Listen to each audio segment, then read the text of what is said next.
What is the one thing that your experience across all the things that you've done in life taught you about markets? And what is the one thing your experience across markets has taught you about life? Right understanding, clarity of thought, and patience make a big difference. Life in general, the nearer you think, the more you are clear about the likely outcomes. But in markets, it is just the opposite.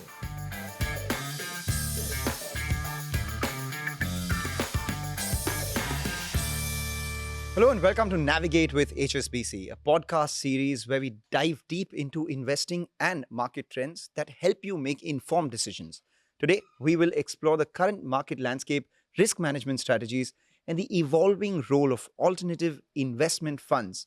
And joining me for this discussion is none other than Prashant Jain, the founder and CIO of 3P Investment Managers, a legendary seasoned investor who's navigated multiple market cycles, created a serious amount of wealth for all his investors.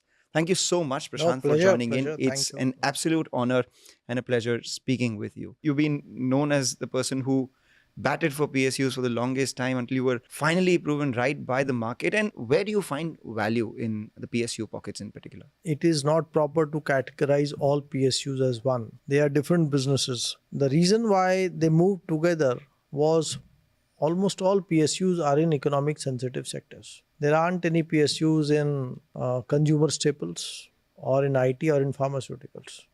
So when economy suffered around COVID times, all PSUs suffered.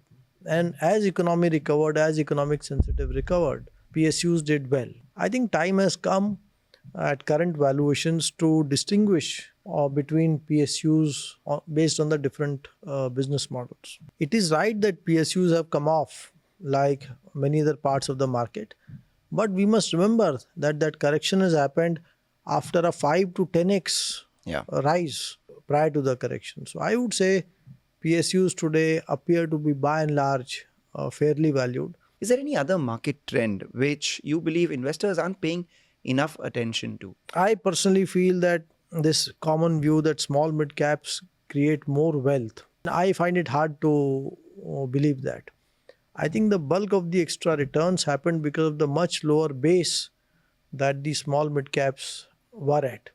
When COVID happened, let's say the large cap index fell 30%. The small mid caps fell, let's say 70%. When things normalized in the small mid cap, 30 became 100, which is a 200% return. And in a large cap, 70 becomes 100, which is a 40% return.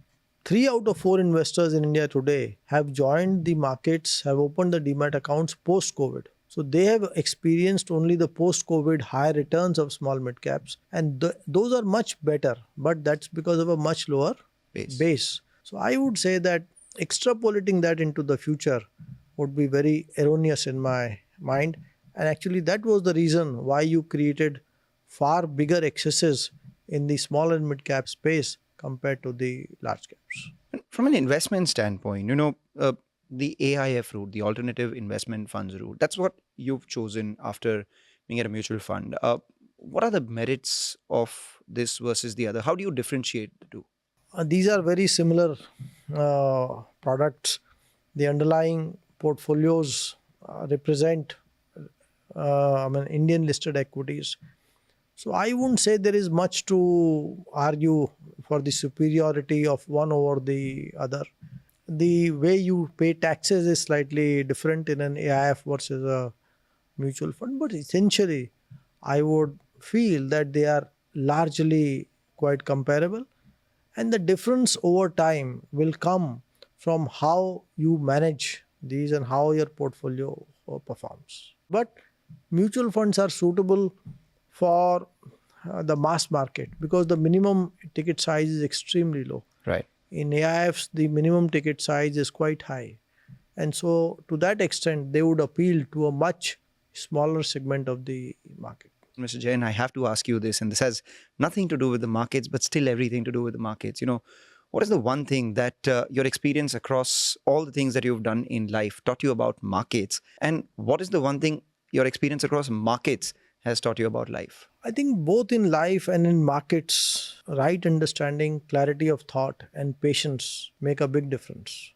So Mr. Buffett has said that EQ is more important than IQ in investing, and we experience it every day. In equities, you can make very big money, but not quick money.